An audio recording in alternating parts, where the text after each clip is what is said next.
Am I racist? I would really appreciate it if you left. Decolonize yourself. I'm trying to learn. I'm on this journey. Can you please leave?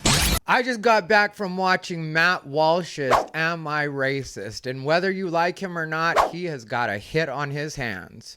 What's up, ladies and gentlemen? Ty Rivera here, the absolute best LGBTQ comedian in the world. All right, so a few people requested that I talk about Matt Walsh's new movie, Am I Racist? And I'm gonna give you my honest review of the movie. I will tell you that I did a little bit of research after watching the movie into Matt Walsh because I'm familiar with Matt Walsh. Like, I know he made a big thing about Amber Rose being at the RNC because he didn't think that an OF model should be representative of what the party's turning into. That's something that I didn't necessarily agree with. I don't love his opinions, but I can separate my personal feelings on somebody from their art. And I'm going to tell you guys what I thought about it. I'm also going to talk to you a little bit about my view on race and what the movie goes into, because this is one that I can definitely come at from both sides. I know that when I do this, some people will have a tendency to call me woke. And before you call me woke, pay attention to the hat. I am definitely not what you would call woke, but I am a brown man living in the United States of America, more specifically, brown gay man living in America. And one of the reasons I in particular wanted to talk about this is because as a Mexican American, a lot of times in the race discussion, we get left out. Most of what people will concentrate on is just black and white. But when you're a brown person in this country, you also deal with different forms of racism. And the big surprise in that entire conversation, and one thing that Matt Walsh did kind of expose in this documentary, is a lot of times the people that claim to be the most open-minded as far as white people go, meaning liberals in a lot of cases, and I don't just say this because of the way that I vote, it is a part of why I vote the way that I do vote though, is that liberal white people refuse to accept that in a lot of cases, in their efforts to not be racist, they end up doing extremely racist things. Sometimes people on the left will get so comfortable in not being racist that they'll think that it's okay for them to tell people of color how they're going to identify or how they should identify. That's why they'll refer to Latinos as Latinx when the overwhelming majority of Latinos don't want to identify as Latinx or Latine, as they sometimes say as politically correct terms. But rather than just giving us our own agency over how it is that we identify and letting us identify as Latino, or more specifically, the different variations of Latino that we are. I personally am Chicano. That's slang for Mexican American. I will get told by white people that I should identify as Latinx rather than saying that I'm Chicano, because Chicano is not a politically correct term. So that's where you really get to see the racism I'm talking about on the left, and we have to remind them at those points, you're not here for that. Yes, you may consider yourself an ally, but an ally doesn't tell the people that they're supposed to be allies to the way that they're supposed to identify or the way that they're supposed to represent themselves. And that's something that I think often gets lost in the conversation. And if you're a person of color, more specifically a brown person, that is something you see happen all the time. But just to give you a little bit of a spoiler so that maybe you guys will keep watching and maybe take in some of what it is I'm saying here, because I will make some points that maybe you hadn't thought about before or hadn't thought about in this particular way before. And I will be very anxious to hear from you guys down in the comments on this as well. Not only what you thought of the movie if you saw it, but just the subject of race and where we're at with race in this country. But I will give you a spoiler so you don't just completely turn off. I think this movie's absolutely great, and I think that everybody should watch it. So even though I may say things that sound critical of Matt Walsh or at points the tactics that they use in this particular movie, at the same time I want you to know that I really did enjoy this movie, and I really do feel that anybody could benefit from watching it, not only for some of the points that he makes, but also just for the pure entertainment of it. So before we go any further, I am going to ask that you like, comment, and subscribe. If you want to comment just to help me on the algorithm, but you don't know what to comment, just leave a knife, because some of my own subscribers are going to come for my neck on this one. So just to get into into it. When I said that he has a hit on his hands, he definitely does have a hit on his hands. His movie made $4.5 million from 1,517 screens across North America, the top opening for a political documentary since Michael Moore's Fahrenheit 9/11 2 decades ago in 2004. So he's doing great. He's absolutely killing it. But when it comes to the movie itself, at first I was a little bit annoyed because what he does in the beginning is he goes to this DEI workshop. If you guys aren't familiar with DEI, diversity, equity, and inclusion. And so we'll watch a little bit of a clip from this DEI workshop that he attended, and I'll tell you what bothered me about it after we watched. The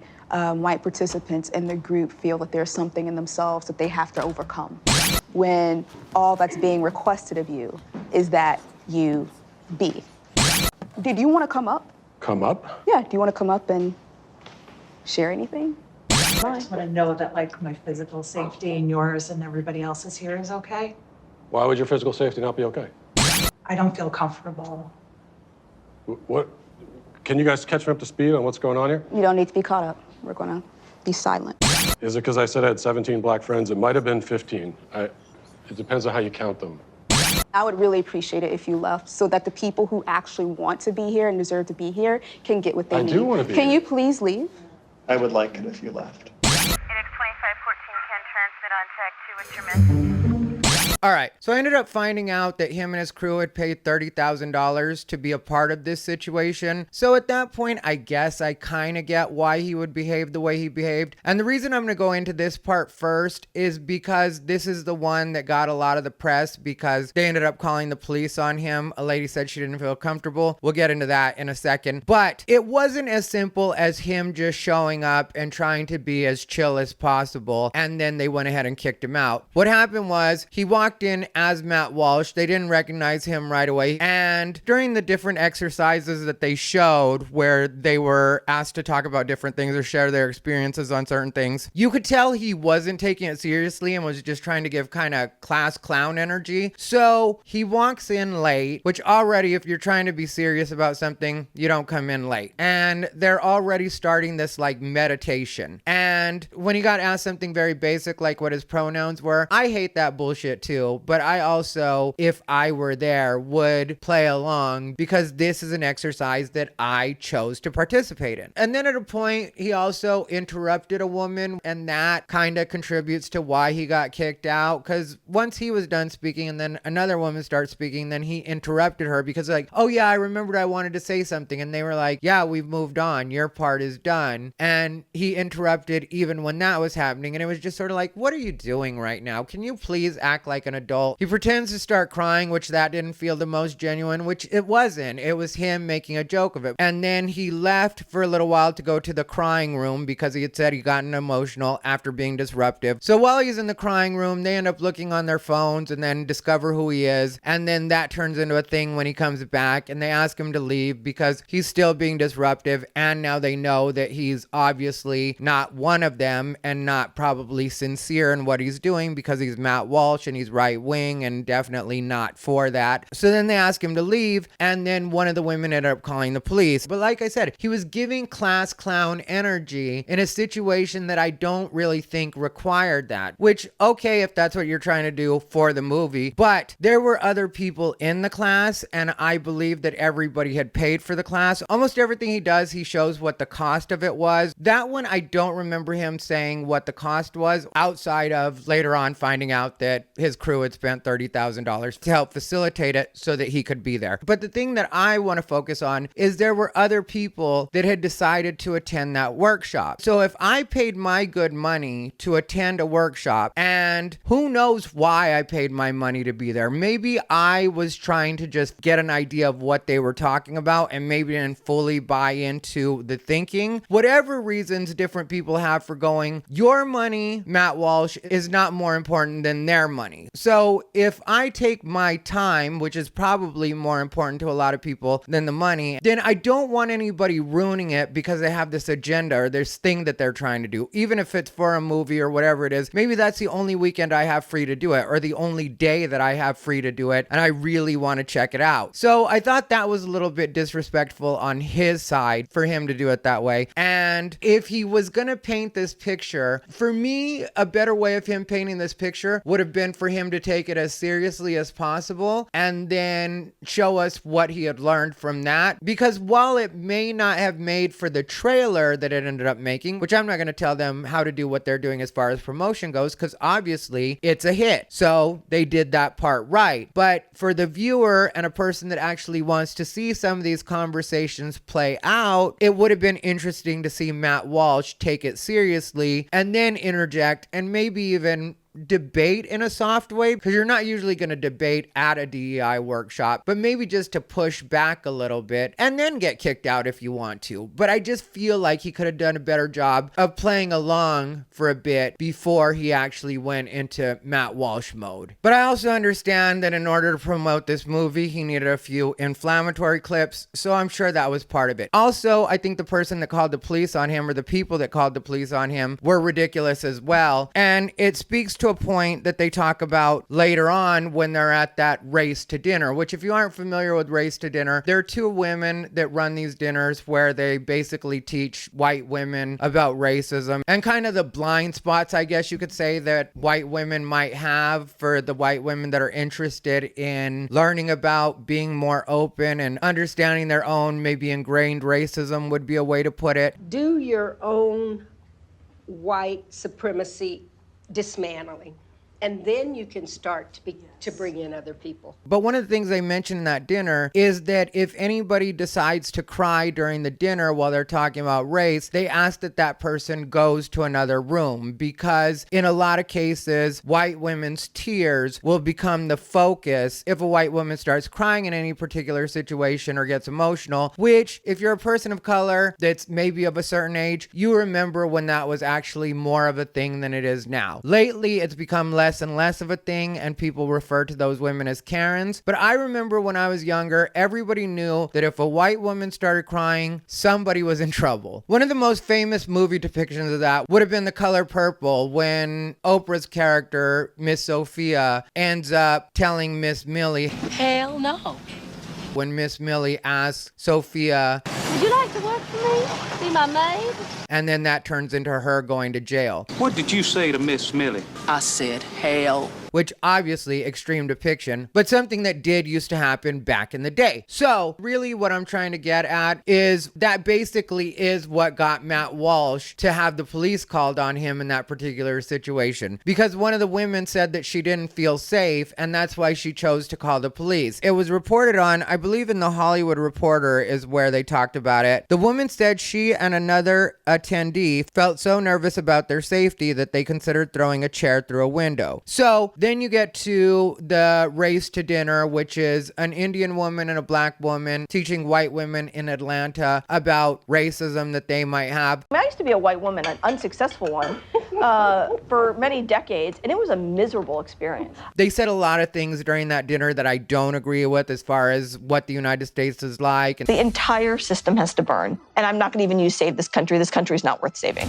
This country is a piece of shit. I do not agree with that. This country is absolutely great. No matter who you are, you have the best chances of becoming whatever you want to be in this country. And I'm not even trying to sound cheesy about that. Your odds of actually becoming successful in this country are way better than probably anywhere else. And while there may be pockets of racism, or some of the leftover racism may be the most resistant, that's usually the way it is with stains too, is that last little bit is the most resistant, but it's all getting washed out. As much as everybody will try to tell you that things are at their worst right now, actually things have been getting better, and more people are mixing, and there are more and more mixed race families, even in the extended. Sometimes, yeah, mother and father and the kids will be white, but they have extended family members, uncles, cousins that have married people of color, and so that's now a part of their family. So everything is becoming more and more even. And I can really see why these grifters are trying to just make their last minute money, because in the next couple of generations, I truly don't believe any of the stuff that we're arguing about now will be real issues. I feel like Gen Z and Gen Alpha are so far ahead of where we were at Gen X and even where millennials were, that not only are they finding their ways around racism, homophobia, transphobia, all that stuff, they are also integrating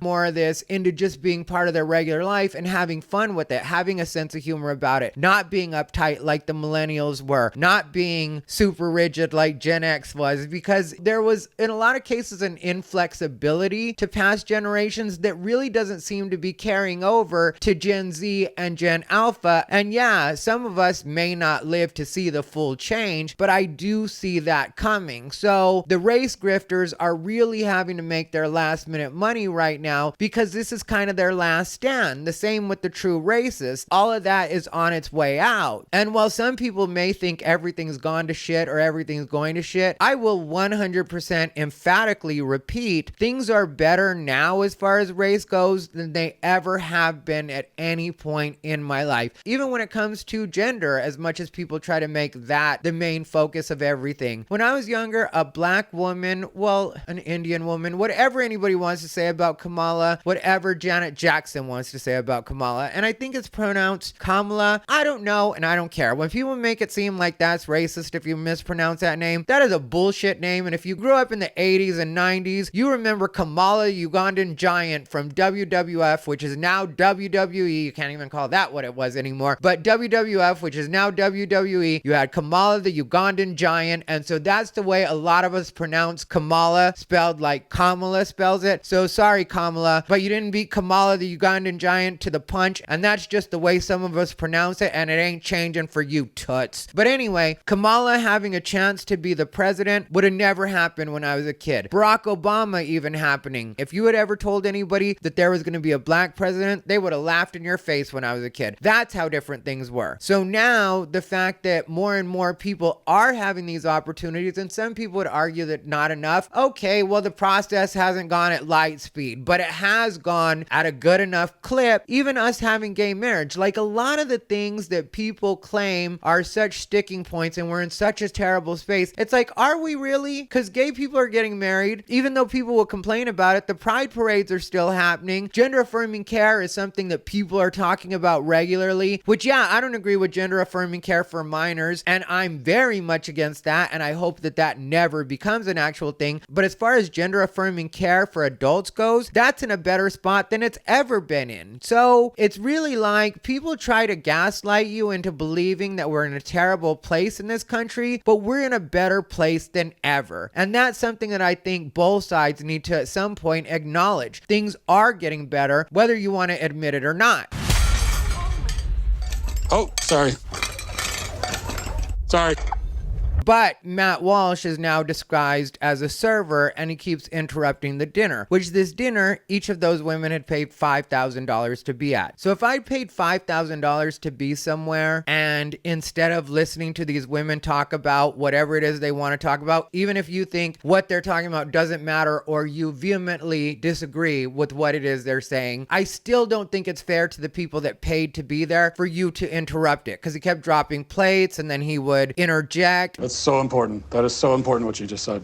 And it was supposed to be like women's only dinner, so there's that on top of it, which kind of does get me that the same people that found that funny would also say that they stand up for women having their own spaces. Well, then why is it okay in this context for a man to interrupt female spaces, but then in other contexts suddenly you don't agree with it? So for me, that's a bit of wanting to have it both ways, and we'll talk about women's spaces and stuff like that on another episode. I don't want to get caught up in that. I just think that's a little bit of hypocrisy from anybody that actually claims to stand for that, but then thinks it was funny that Matt Walsh was interrupting this particular dinner. Which, like I said, if you paid $5,000 to be at this dinner and you've got somebody acting like a dumbass, dropping things and breaking things and interrupting and wanting to make a toast, Raise a glass if you're racist. it's kind of like, could you be any more of a disruptive white man, Matt Walsh? You kind of proved their point too. Just like that white woman calling the police on you proved the point that they were were making about white women's tears, you're here proving that you're the quintessential white man. Being a white, straight, cisgender man is the top of the pile. I'm on the top of the pile. That's me.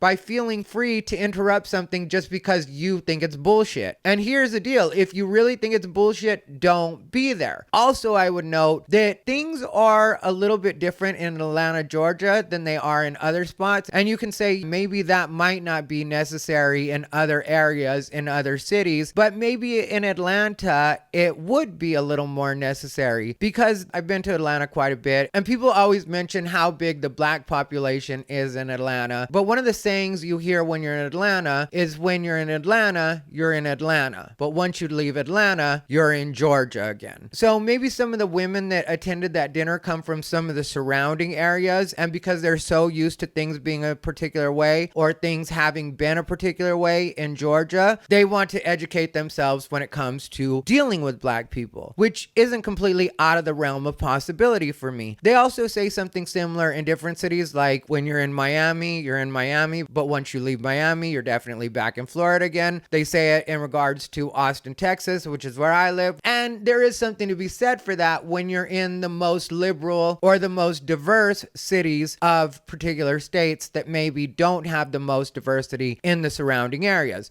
So to me, that kind of speaks to where maybe Matt Walsh wouldn't think that that's the most necessary wherever he's from. I saw that he now lives in Nashville, Tennessee, but I've only been to Nashville once or twice, so I can't say I'm the most familiar with it. But my point in all this is I think Matt Walsh is kind of the extreme opposite of the people that he was making fun of. And that's kind of where a person like me gets lost in a lot of this, because I don't agree with them and I also don't agree with him, just in the way that they on their end will try to make it seem like racism is the biggest problem in the world, and then a person like Matt Walsh will make it seem like racism completely doesn't exist. And neither of those are fair representations of what it is that things are really like. Like, is racism a thing in certain areas? Most definitely. Is racism a thing in certain parts of your life if you're brown or black or any other race? I just say brown or black because that's been the bulk of the people of color that I usually deal with. And also, does racism have to hold you back? Most definitely not. But where I do agree with Matt Walsh is that one of the things he pointed out, and I'm paraphrasing, but he said this towards the end of the movie, is that these people want to sell you the disease but never the cure because they want it to continue going on so they can continue making money off of it, which is something I've told you guys about all activists. When it comes to LGBT, when it comes to race, no matter what it is, activists will always find a way to keep things going. And I think Matt Walsh, even though he may not realize it, is also doing the same thing. His grift is very similar in that he's been quoted as saying anti-white racism is the most prevalent, dangerous, and systemic form of racism in America, which is very similar to what they're saying, just on the opposite end. And I definitely do get when white people say that they're tired of being punching bags, because it has been like that for a while now, where if you're a person of color, you can say absolutely anything you want about white people and it's not considered racist. But if you're a white person and you say anything about people of color, even in the most general sense, you are deemed a racist, and in a lot of cases, cancel culture will come after you, which, for as much as people try to say cancel culture is dead and cancel culture is not a thing, no, there are still certain things that will get you canceled, and there are people that will ruin your life if they think that you have the wrong opinions. So I don't think that that's completely fair on either side, again, but I do understand when white people say they're tired of being punching bags and they're tired of being held responsible for the racism of generations past. And that's where I do understand Matt Walsh. Overall, I will tell you guys that I did think the movie was a very good movie, because the scenes I talk about are in the beginning, which makes sense. He's just setting up the personality of the documentary, of the mockumentary, because what happens is after he gets exposed as Matt Walsh in that first scenario, from there on out, he goes into character and he's got a man bun and he's wearing skinny jeans and a blazer and white low top shoes, just the typical SJW looking guy. And then it just turns into more of a fun situation, because if you're ruining things that people have paid to be at or taken time out of their lives to attend, just as a human being, that does kind of bother me. Like I said, it's forgivable because he's setting up the personality of the movie, but as a viewer, I had a little bit of a problem with that. That's the first two scenes though. Then from there on out, he's playing the character and he's just exposing a lot of what he considers to be wrong in these situations. And the wig wasn't that great of a disguise, but the author of White Fragility, which is kind of the anti-racist Bible, DiAngelo, doesn't even recognize that it's Matt Walsh, and anybody that's watched Matt Walsh, even with the wig on, would know that that's Matt Walsh. And that does speak to what an echo chamber the left is often in, because they don't even know what their detractors or the people that are opposite of them look like, because they're in such a bubble. They refuse to step outside of their bubble. They refuse to hear other opinions. So that was very telling to me as well. And when he gets to dealing with the biker bar, and also when he's talking to a black man who appears to be, I believe, a dark-skinned Latino, maybe Dominican or something like that, in the South, that guy does not believe in racism and refuses to even let that enter his thinking, which I completely understand when people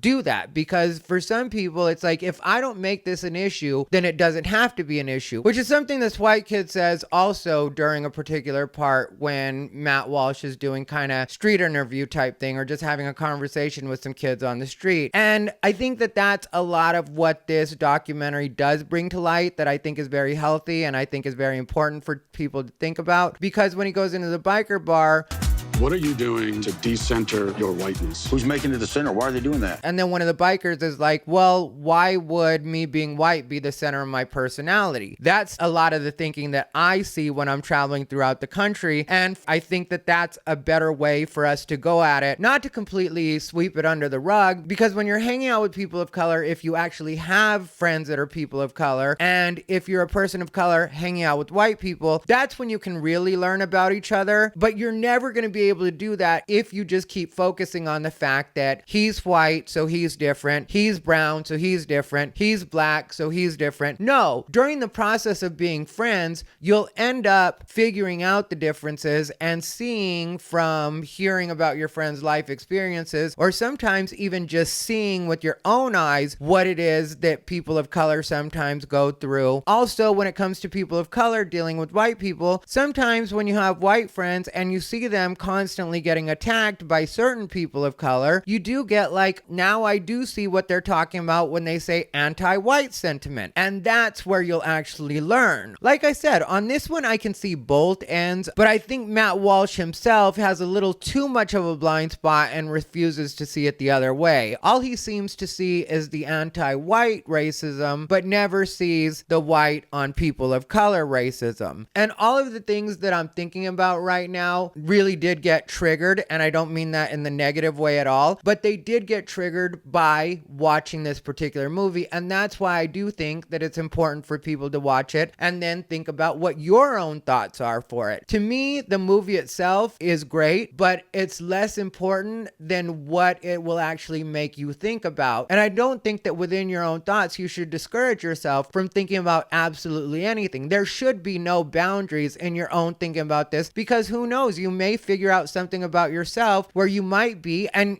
I'm not saying this for white people, I'm saying this for anybody that wants to watch this movie or decides to watch this movie. You may figure out where you're racist as well. Like, people have often talked about the racism between black and Latino, or Latino and black, depending on which way it's going. But there's that racism too. There's a racism between the different ethnicities that nobody ever talks about that. They just usually talk about the white versus whatever other race, or all the other races in some cases. So that's something else that's good to think about. But at the end of the day, I don't think that we need these people to facilitate it when it comes to the people that he ends up shining the spotlight on, that are making all the money from telling people that they're terrible and everything about them is racist, and they have to completely from the ground up basically rebuild themselves to cater to people of color and tiptoe, which is one of the things DiAngelo is doing. He asked her a question about a hypothetical black situation situation, which again, I won't give away the punchlines or the specifics, but she's just tripping over herself because she doesn't really know how to answer that. And he does put her in this position that makes her really have to kind of think about how she would handle that. But one thing I think Matt Walsh would benefit from doing, even though I doubt he ever will, because I really don't think he's capable of it, but it's something that I recommend for everybody and something that I personally do myself. And that's, I will listen to a person talk and not interrupt them past the point where I'm triggered. Because a lot of times, right past that trigger is where I'll find what it is we have in common. So you'll get to that point where you're like, why am I even listening to this person? This person is so full of it. And then they'll get right past that part and say something that you're like, oh, okay, I can see that. And you may not 100% agree with them even after they said that last part, but at least you can see what you have in common with them. Or in some cases, what you end up finding past your trigger is where it is you can see why it is they see it that way. And while Matt Walsh doesn't get triggered in the traditional sense, he does what a lot of men do, because a lot of men will not get full on triggered, like angry and start screaming. What they'll do is they'll mentally shut down and they'll just start formulating what it is they're going to say back to that person without letting what the person said actually in, so that they can process it and see if they can pull anything at all from it that might be of value to them or might make them see something in a different way. And then sometimes he just points out some of the extreme political correctness and ridiculousness of the left, like when he suggests they change the George Washington monument to the George Floyd monument and they make it black and 30% bigger, and he has people signing a petition over it and he gets quite a few signatures. I thought that was really funny. Then also when he puts on his own DEI workshop. Look around the room and point to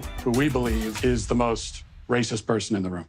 That's just pure comedy, and it was genuinely funny. When he's confronting his racist uncle, that is absolutely hilarious. So there are parts of the movie that are just pure entertainment and were very fun and were very funny. Like I said, I really do feel like everybody should watch this movie. Whatever you take from it, I think that he makes some good points, and some of them I think he makes inadvertently, and some of them were the point of him making this movie. And so overall, I would say it was not only a good movie, it was actually a great movie as far as I go. I spent, maybe it was $15 or $16 when all was said and done. I don't know what they're doing with taxes here in Texas. But anyway, I didn't feel at all like I had wasted my time or my money. The runtime for the movie, I believe, was an hour and 40 minutes. It breezed right by, which lets you know that it really was an entertaining watch. So whatever reason you want to watch it for, definitely do go check out this movie. Anyway, let me know down below in the comments if you guys have watched the movie,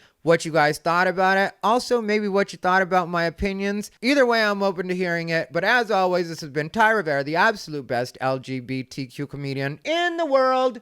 They bought into his bullshit.